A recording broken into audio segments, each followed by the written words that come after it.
여러분, 상상해 보십시오. 작고 평범해 보이는 한 남자가 세상의 거대한 운명을 바꿨습니다. 키는 168cm. 그러나 그의 야망과 결단력은 그보다 몇 배 더 컸습니다. 혁명의 혼란 속에서 그는 길을 찾았고 전장의 불꽃 속에서 자신을 증명했습니다. 누군가는 그를 미쳤다 했고 누군가는 그의 성공을 불가능하다고 믿었습니다. 하지만 그는 믿었습니다. 운명은 기다리는 자가 아니라 스스로 만들어내는 자의 것이라는 것을. 이제 우리는 그가 어떻게 제국을 세우고 승리와 몰락을 동시에 경험했는지 그의 삶을 따라가 볼 것입니다. 제1막 바람의 아들 나폴레옹의 탄생. 1769년 지중해 한가운데 있는 코르시카 섬. 푸른 바다와 험한 산맥이 맞부딪히는 그 땅에서 한 사내 아이가 태어났다. 그의 이름은 나폴레오네 디 부오나파르테. 훗날 유럽을 뒤흔들 이름이었다. 그의 가문은 몰락한 귀족이었다. 이름만 귀족이지 실상은 검소하고 가난했다.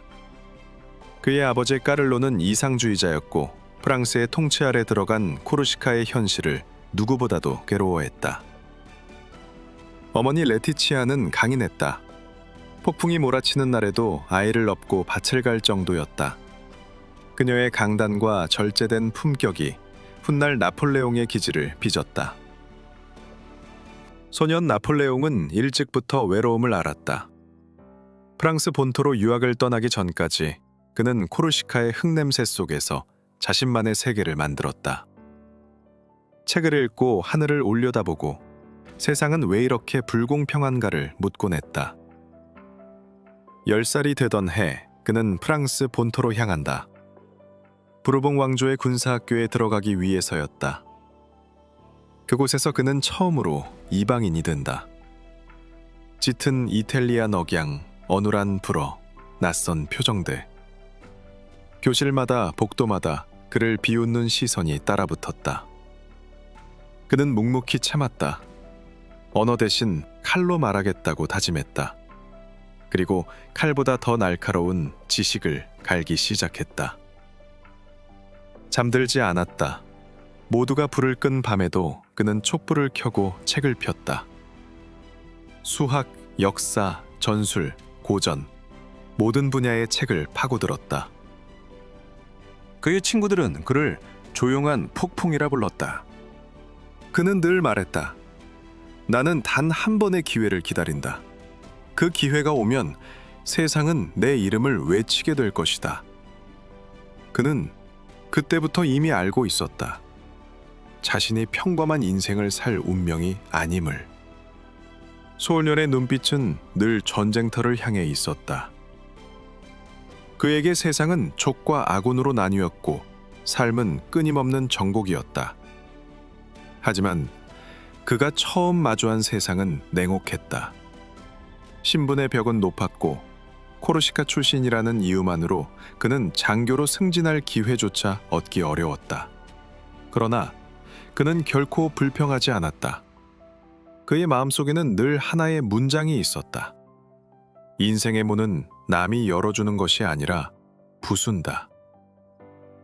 그는 그 문을 부술 준비를 하고 있었다.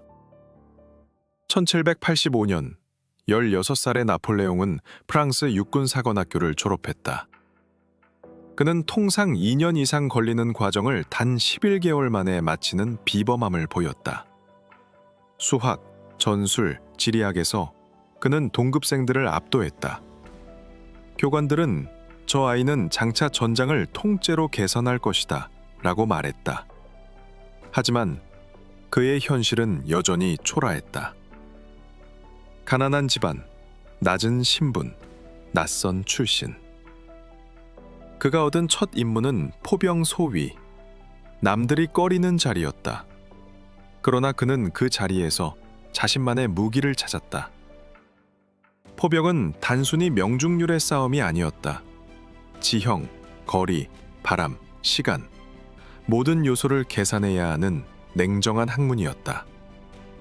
그는 전장을 숫자로 이해했고 숫자 속에서 승리를 설계했다.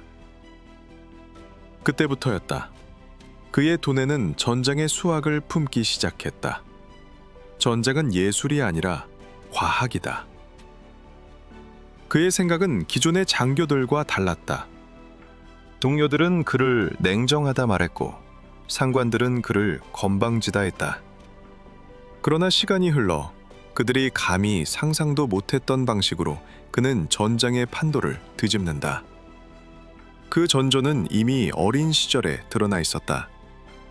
남들보다 더 빨리 생각하고 더 멀리 내다보고 더 깊이 계산하는 성향. 나폴레옹은 말보다 행동으로 세상을 배웠다. 코르시카의 산에서 군사학교의 침대 아래서 그는 매일 다짐했다. 나는 언젠가 세상 위에 군림하리라. 그 다짐은 허세가 아니었다. 그는 평생을 통해 그 약속을 지켜냈다. 그의 시작은 작았지만 그의 꿈은 제국보다 컸다. 나폴레옹의 어린 시절은 우리에게 한 가지를 일깨운다. 환경은 인간을 억누르기도 하지만 때로는 불을 지핀다. 그는 가난했지만 그 가난이 그의 상상력을 자극했다.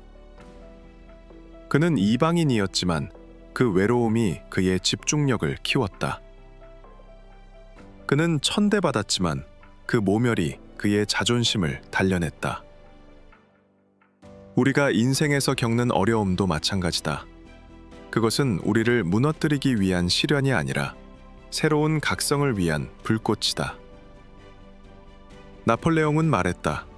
내 사전에 불가능이란 단어는 없다. 그 말은 허세가 아니라 신념이었다.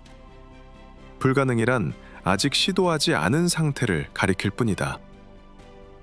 제2마 혁명의 불꽃과 야망의 증명. 1789년 프랑스는 들끓고 있었다. 굶주린 민중은 빵을 요구했고 귀족들은 여전히 무도회에서 춤을 추고 있었다. 혁명은 더 이상 이념이 아니었다. 그것은 굶주림의 이름으로 터진 분노였다.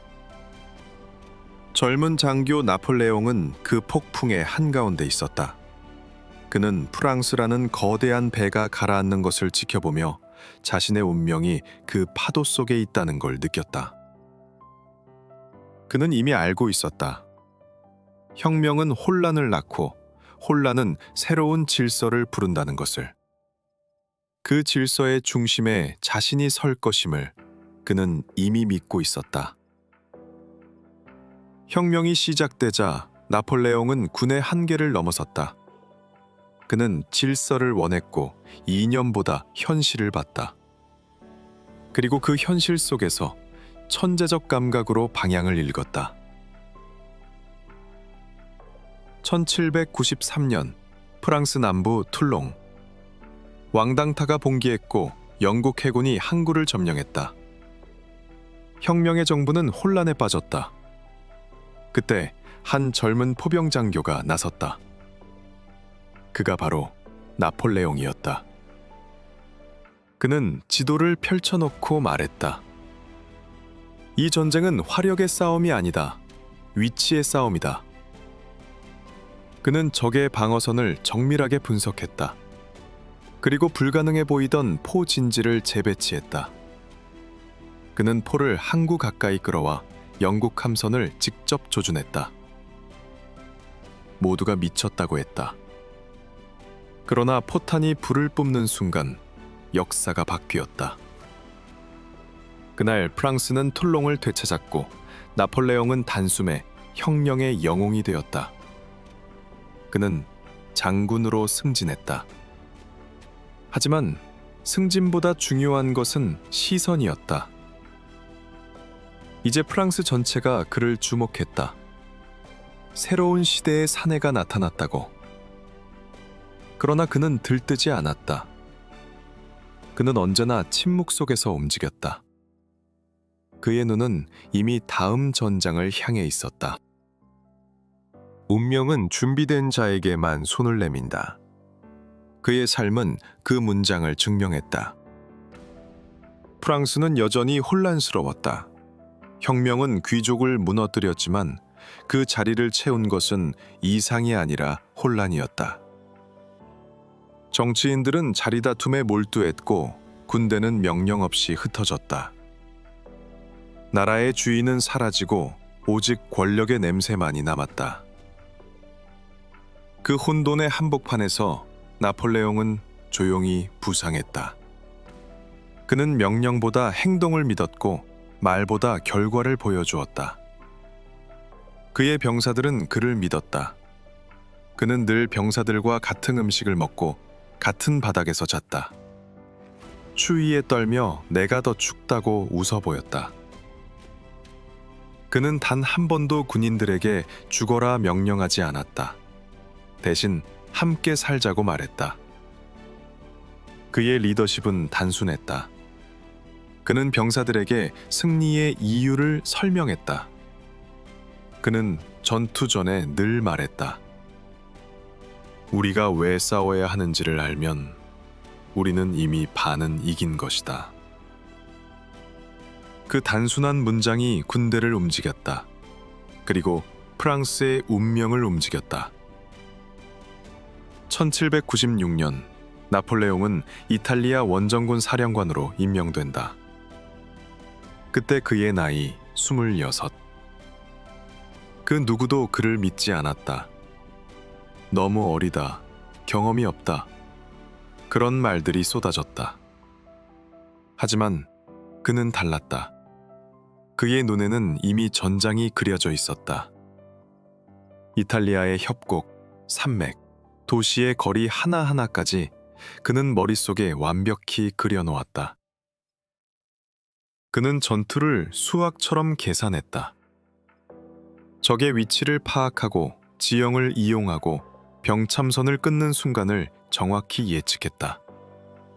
그리고 마침내 그는 불가능하다고 여겨졌던 이탈리아 원정을 단숨에 성공시킨다. 6개월 만에 10만의 오스트리아 군대를 무너뜨리고 그보다 몇 배 강한 적을 굴복시켰다. 유럽은 놀랬다. 한 명의 장군이 나라를 바꿨다. 그는 이제 혁명의 아들을 넘어 전장의 황제가 되어가고 있었다. 그의 눈은 이제 한 나라가 아니라 대륙 너머를 보고 있었다. 1798년 나폴레옹의 야망은 유럽을 넘어 고대 문명의 땅 이집트로 향했다. 단순한 정복이 아닌 새로운 지식과 문명을 향한 도전이었다. 사막의 태양 아래 그는 군대를 이끌며 전투를 치렀고 한편으로 학자들을 동행시켜 이집트의 역사를 연구하게 했다. 그 결과 역사상 가장 위대한 발견 중 하나인 로제타석이 세상에 드러났다. 이 원점은 그의 야망이 단순히 영토를 넘어 인류의 역사와 영광을 향해 뻗어 있음을 보여주었다. 그러나 나폴레옹은 그 승리 속에서도 차분했다. 그는 병사들에게 말했다. 우리는 이겼지만 이 승리가 우리를 변하게 해선 안 된다. 전쟁은 명예가 아니라 책임이다. 그의 말은 곧 신념이었다. 승리한 자가 오만에 빠질 때 그 순간부터 몰락이 시작된다는 것을 그는 누구보다 잘 알고 있었다. 그는 자신을 정복자로 보지 않았다. 그는 질서를 만드는 자로 여겼다. 혁명이 부순 혼돈을 그는 질서로 채우려 했다. 그 질서의 이름은 나폴레옹이었다. 그의 눈은 이제 한 나라가 아니라 대륙을 보고 있었다. 그는 말했다. 지도 위에 그어진 선은 인간이 만든 환상이다. 나는 그 환상을 지우러 간다. 그의 전쟁은 영토의 전쟁이 아니라 운명의 전쟁이었다. 나폴레옹의 청년 시절은 기회의 본질을 말해준다. 기회란 남이 주는 게 아니라 혼란 속에서 스스로 찾아내는 것이다. 그는 역사의 폭풍 속에서 두려워하지 않았다. 오히려 그 폭풍을 길로 만들었다. 불확실함을 피하지 않고 이용했다. 우리의 삶도 그렇다. 불안정한 시대, 흔들리는 세상 속에서도 그 안에는 늘 새로운 가능성이 숨어 있다. 나폴레옹의 말처럼 위대한 사람은 기회를 기다리지 않는다. 기회를 만들어낸다. 제3막 제국의 별이 떠오르다. 1799년 이집트에서 돌아온 영웅 나폴레옹의 눈앞에 프랑스는 다시 혼란 속에 있었다. 혁명은 끝났지만 평화는 오지 않았다. 정치는 부패했고 국민은 지쳤다. 왕은 사라졌지만 새로운 왕좌는 비어 있었다. 그 공백을 향해 한 사내가 걸어 들어왔다. 그가 바로 나폴레옹이었다. 이탈리아에서의 승리 이후 그는 이미 국민의 영웅이었다. 그러나 그는 단순한 장군이 아니었다. 그는 권력의 언어를 이해하고 있었다. 세상은 누가 옳은가로 움직이지 않는다. 누가 결정하는가로 움직인다는 걸 그는 알고 있었다. 그는 군대를 이끌고 파리로 돌아왔다. 사람들은 환호했고 정치는 그를 이용하려 했다. 그러나 나폴레옹은 이용당하지 않았다. 그는 이용하는 법을 알고 있었다. 그는 말했다. 나는 혼란을 정복할 것이다. 그 말은 단순한 선언이 아니었다. 그날 그는 쿠데타를 일으킨다. 11월의 찬바람이 파리를 뒤덮은 그날 밤, 프랑스는 조용히 체제를 바꿨다. 왕이 아닌 영웅의 이름으로 새로운 권력이 세워졌다. 그 권력의 이름은 통령정부. 그리고 제1통령은 나폴레옹이었다. 그는 정복보다 먼저 질서를 세웠다. 무너진 재정을 다시 세우고 산산이 부서진 법을 다시 엮었다. 그의 행정은 냉철했고 논리는 수학처럼 정확했다. 그가 만든 법전, 나폴레옹 법전은 오늘날까지 유럽의 법적 기초로 남아있다. 그 법전은 단순한 조항의 나열이 아니었다. 그것은 인간과 사회, 정의와 권리의 균형을 담은 철학이었다. 그는 말했다. 나는 전투보다 법으로 더 큰 제국을 세운다. 이 말은 진심이었다. 그는 전쟁의 승리를 넘어 질서 있는 세상을 만들고자 했다. 그러나 아이러니하게도 그의 법은 평화를 위해 만들어졌지만 그의 칼은 다시 전쟁을 향하고 있었다. 1803년 그는 현실적인 결단을 내렸다. 아메리카 대륙, 프랑스의 루이지애나 영토를 미국에 매각한 것이다. 이는 단순한 금전 거래가 아니었다. 유럽 정복이라는 더 큰 목표를 위해 지리적 영향력을 과감히 포기하고 실질적 자원을 확보한 현실적인 전략가의 결단이었다. 그는 얻은 자금을 통해 군대를 재정비하고 통령으로서 프랑스를 안정시키는 기반을 마련했다. 이 사건은 보여주었다. 나폴레옹은 단순히 전장을 지배하는 장군이 아니라 유럽 전체를 바라보는 장기적 전략가였음을. 1804년 프랑스 국민은 압도적인 지지로 그를 황제로 추대했다. 유럽의 어느 왕도 상상하지 못한 일이었다. 혁명으로 왕을 끌어내린 나라가 스스로 한 사람을 다시 왕위에 올린 것이다. 그날 파리 노트르담 대성당.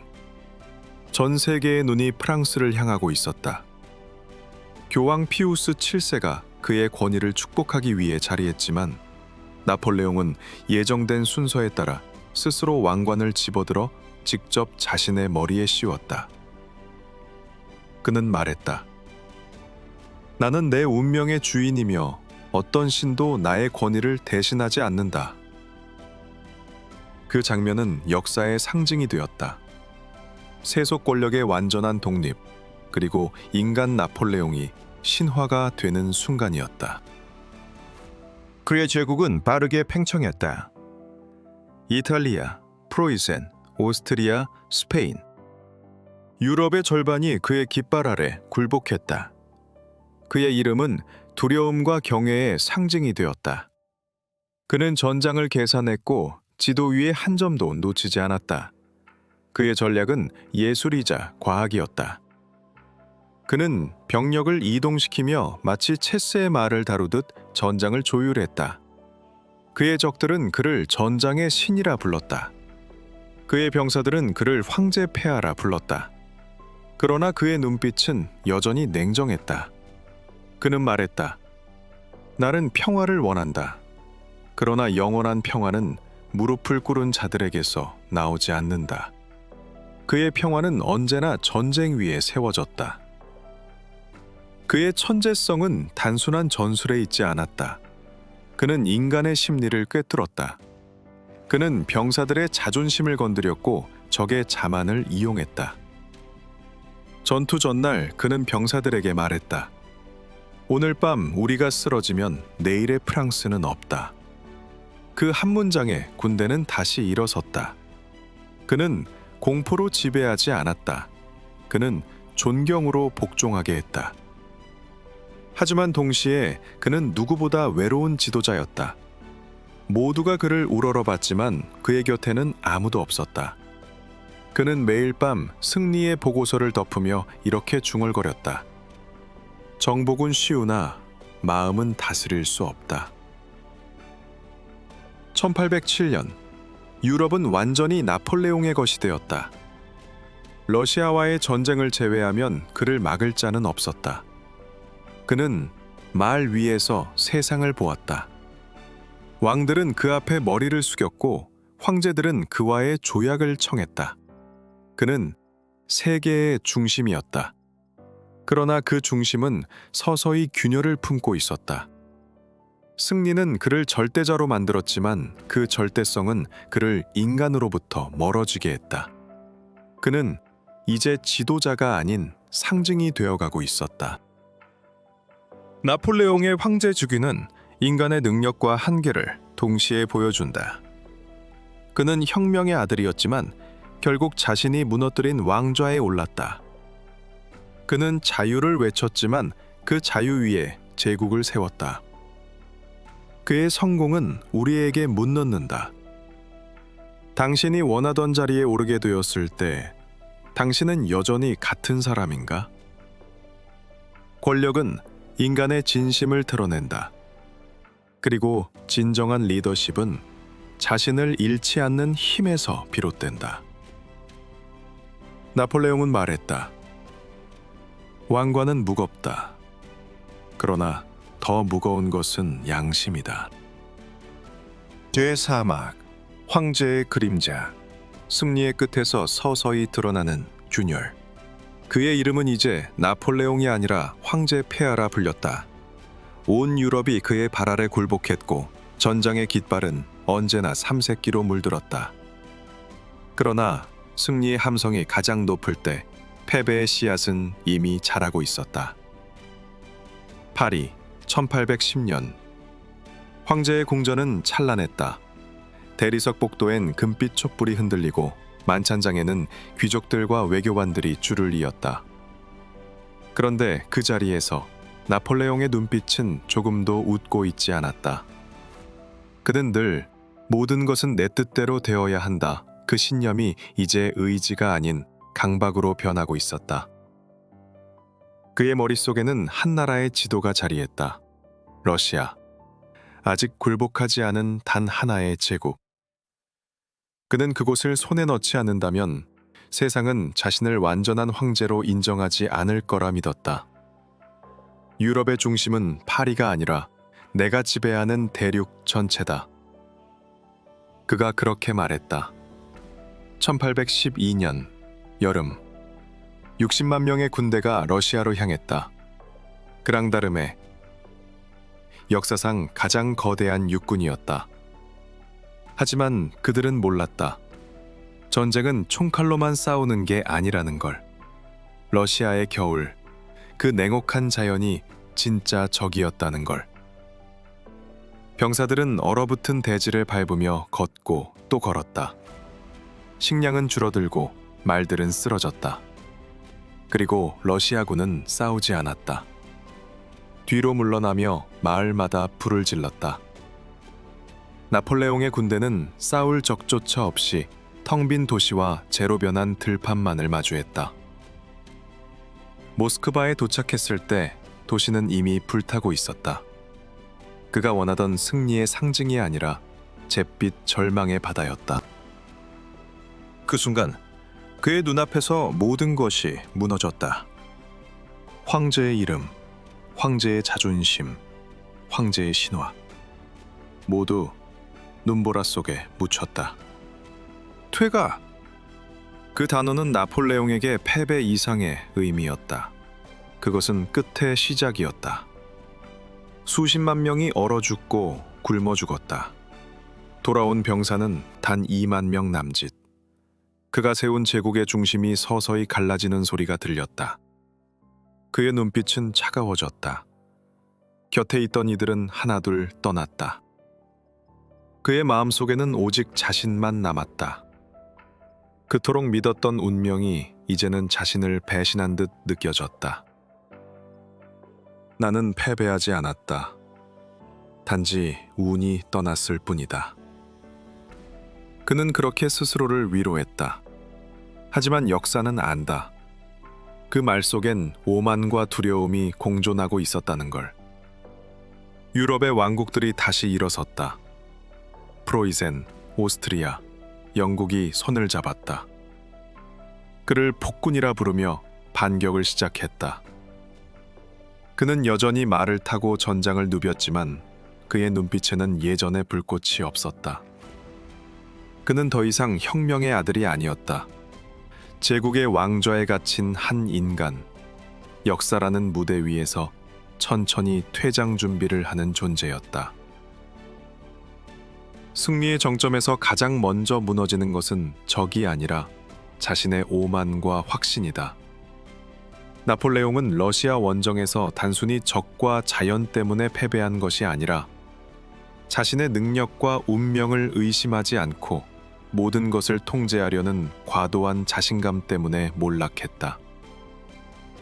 그가 남긴 말처럼 내 패배의 원인은 단 하나. 나는 멈출 줄 몰랐다. 우리에게 주는 교훈이자 마인드셋은 명확하다. 승리 속에서도 겸손함을 유지하고 순간의 오만을 경계하며 필요할 때 멈출 줄 아는 용기를 가지는 것이 진정한 리더십이다. 제5막 세인트 헬레나의 별빛 아래. 1815년 워털루 전투의 참담한 패배 이후 나폴레옹은 세인트 헬레나 섬으로 유배되었다. 광활한 대서양 한가운데 바람과 파도만이 그의 동료였다. 그가 떠나온 탈이, 화려한 궁전, 승리의 환호와 제국의 깃발, 이 모든 것이 이제 손끝에서 멀어졌다. 그 섬의 바위 위에서 그는 앉아 있었다. 황제가 아닌 단 한 인간으로서의 나폴레옹. 그는 하루를 기록했다. 전투의 전략, 승리의 순간, 패배의 이유. 자신의 손으로, 자신의 머리로 제국을 분석하고 자신의 운명을 되짚었다. 그는 깨달았다. 승리는 순간적일 수 있지만 역사는 냉정하며 인간은 언제나 한계를 가진 존재라는 것을. 그는 과거를 돌아보며 말했다. 나는 세상을 정복했지만 나는 자신을 정복하지 못했다. 그 말 속에는 후회도 인정도 있었다. 하지만 동시에 그의 눈빛은 여전히 결연했다. 세인트 헬레나의 밤, 별빛이 바다 위로 쏟아졌다. 그는 과거의 전투들을 떠올리며 병사들의 얼굴을 떠올리며 자신의 선택들을 반추했다. 그는 깨달았다. 진정한 리더십이란 단순한 승리의 기록이 아니라 자신의 인간성을 지키는 힘에 달려 있다는 것을. 그는 후회하지 않았다. 그는 여전히 자신이 걸었던 길을 자랑스러워했다. 다만 그는 알았다. 인생에서 가장 중요한 승리는 타인을 이해하고 자신을 돌아보는 것이라는 사실을. 모든 권력과 성공에도 결국 인간은 자신과 마주해야 한다. 나폴레옹의 유배와 회고는 최고조의 순간과 최악의 순간이 같은 사람에게 찾아오며 진정한 성장은 자신을 잃지 않고 타인과 세상을 이해하려는 노력 속에서 나온다는 것을 보여준다. 그가 남긴 말처럼 내 인생은 전쟁으로 가득했지만 나는 여전히 배울 것이 많다. 교훈과 마인드셋은 하나다. 승리 속에서도 겸손하고 패배 속에서도 포기하지 않으며 자신과의 싸움에서 지지 않는 사람이야말로 진정한 리더라는 점이다. 나폴레옹은 세상을 정복했지만 결국 가장 중요한 싸움은 자기 자신과의 싸움이었습니다. 승리 속에서도 겸손을 배우고 패배 속에서도 포기하지 않았던 그의 삶은 오늘날 우리에게 여전히 묻습니다. 당신이 꿈꾸는 제국은 무엇입니까? 그리고 동시에 그 제국을 세우는 동안 당신 자신을 지킬 수 있는가? 역사는 한 인간을 기억하지만 그보다 더 중요한 것은 그 삶 속에서 우리가 배우는 용기와 지혜입니다. 나폴레옹의 별빛 아래 우리도 다시 자신의 길을 묵묵히 걸어가야 합니다. 구독과 좋아요는 영상 제작에 큰 힘이 됩니다. 감사합니다.